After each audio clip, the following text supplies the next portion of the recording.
now that the NFL draft declarations have all cleared, where do we think Ohio State stands versus what you guys expected these to fall if we go through the offense and the defense? I think it's pretty close to where we thought it was going to be. I think Luke Whippler at center deciding to jump out after 2 years as a starter was maybe a little bit of a surprise, I think, for a lot of people. There are 6 underclassmen who have decided to go to the NFL. That's CJ Stroud, Jackson Smith, the Jigba, 3 offensive linemen with DeJuan Jones, Paris Johnson, and Luke Whippler, and then the safety, Ronnie Hickman. They were all what you'd consider to be underclassmen who are leaving, have, at least 1 or 2 years left of eligibility and are leaving for the NFL. They had some guys who turned down some super senior years like Zach Harrison, Josh Proctor, Javonte Jean-Baptiste entered the transfer portal and will play as a super senior at Notre Dame. Same with Taraja Mitchell, who barely saw the field at all this year for Ohio State. He's going to Florida. So again, those guys are all gone from the program.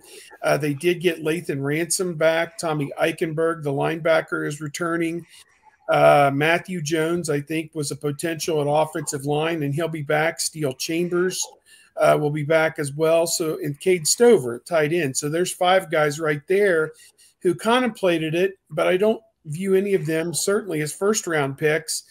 And if the second and third round are the second day, I think a lot of those 5 would be borderline second-day picks. So I think in their mind, they want to move from the third day up to the second day, move from late-round picks to mid-round picks, if they can jump into the first round. Mayan Williams is another one who may have harbored a thought about leaving for the NFL. There's only so many miles on a running back's tread, and he could have made that decision too, but he decided to return as well for a 4th year. So I think there's a lot of good there.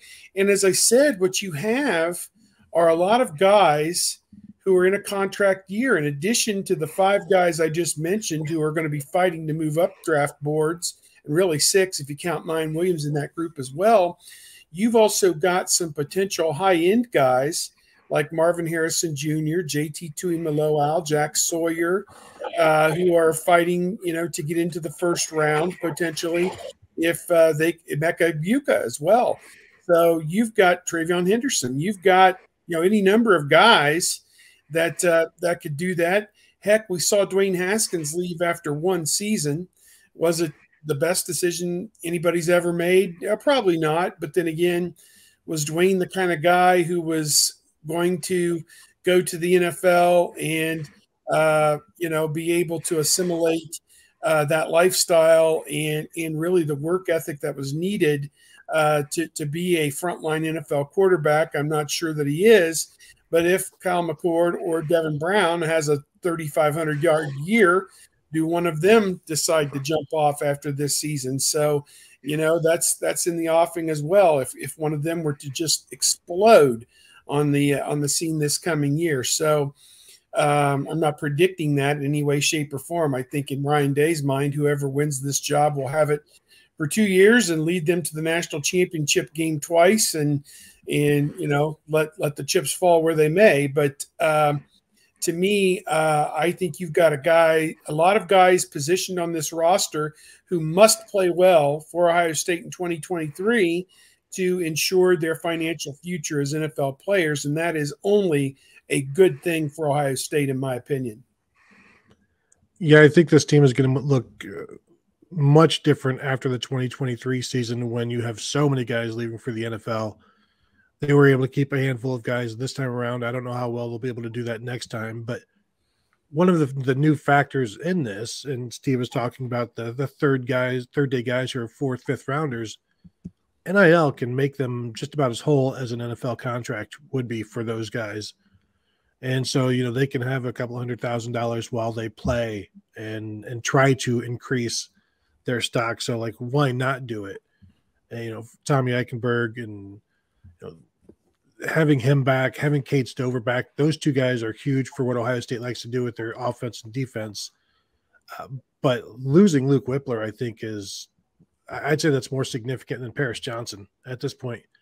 And both are very significant. And I think I've said that they're the third and fourth true juniors to leave Ohio State from the offensive line in 25 years with Michael Jordan and Orlando Pace. So it's not something that happens all the time for Ohio State to lose two of those guys in 1 year. But losing a center like Luke Whippler, who you weren't expecting to, they were expecting to lose Paris Johnson. Now we can say that they did not prepare very well for that Paris Johnson loss, knowing that he was likely a 3 years and done guy. Nobody thought that was going to be Luke Whippler's experience, especially as a redshirt sophomore. So they've got to do some things, and whether that means moving Matt Jones inside or Jacob James was the backup this year, I don't know how confident they feel in him.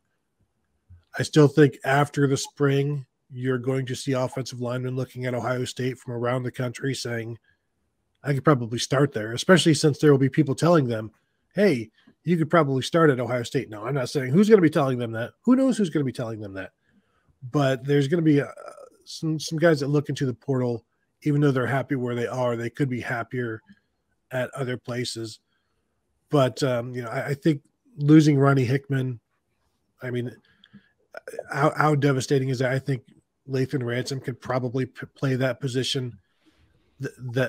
Where is Kai Stokes in this discussion? Because he was a backup at free safety to Ronnie Hickman.